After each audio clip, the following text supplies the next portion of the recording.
vous ai dit qu'il y avait 7 fêtes. Oui. La première fête, c'est la fête des Pâques. Fête des Pâques. Or, pour comprendre la Pâque, Oui. il faut que nous puissions consulter l'apôtre Paul. Effectivement. L'apôtre Paul, dans 1 Corinthiens, au chapitre 5, l'apôtre définit la Pâque comme Christ. Christ. Il dit Christ notre Pâque. Oui. Il parle de la Pâque comme Christ. Oui. Ça veut dire que ici, pour vouloir comprendre, n'est-ce pas, le sens de la Pentecôte, vous devez comprendre que la Pentecôte dans la Nouvelle Alliance commence avec la mort de Christ. La mort de Christ. La mort de Jésus. À partir de la mort de Jésus, on devait, n'est-ce pas, compter 49 jours. Oui. N'est-ce pas? Oui. Et le 50e jour, c'est le jour de la Pentecôte.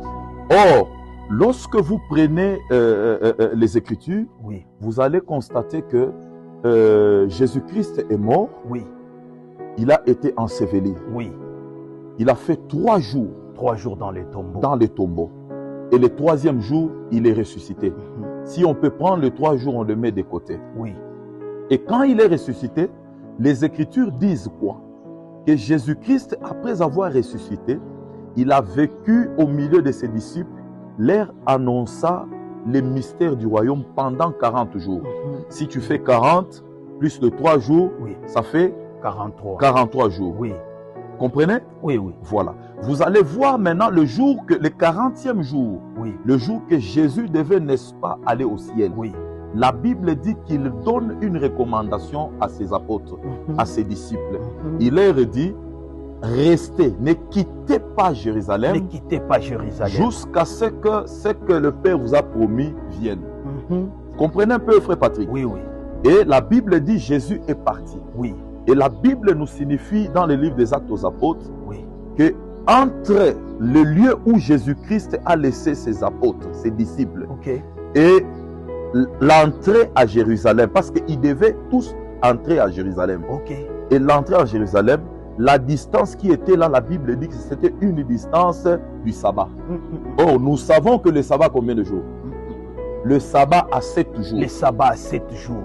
Comprenez un peu ça? Oui, oui. Et quand vous calculez les 43 que nous avons eus, oui, et le 7 jours de marche, parce qu'ils ont fait 6 jours, oui, le 7e jour, ils sont arrivés, oui, et ils étaient enfermés dans la chambre haute. La Bible dit, tout d'un coup, il y a eu un vent. Un vent. Il y a eu un vent. Un vent. Il y a eu un vent. Et le Saint-Esprit est descendu ce jour-là. Le Saint-Esprit est descendu. Oui, le Saint-Esprit est descendu ce jour-là avec une mission. Et c'est pareil, c'est comme ça que ça se faisait dans l'ancienne alliance. À chaque fois que le peuple d'Israël fêtait cette fête de moisson, il y avait un mouvement spirituel. Le Seigneur libérait un vent qui venait, n'est-ce pas, couvrir le peuple de Dieu pour les accompagner dans cette fête. J'ai oublié de souligner quelque chose. Vous allez constater que de la première fête, qui est la fête des Pentecôtes, jusqu'à la 4e fête, qui est la fête des moissons, il s'est passé 49 jours.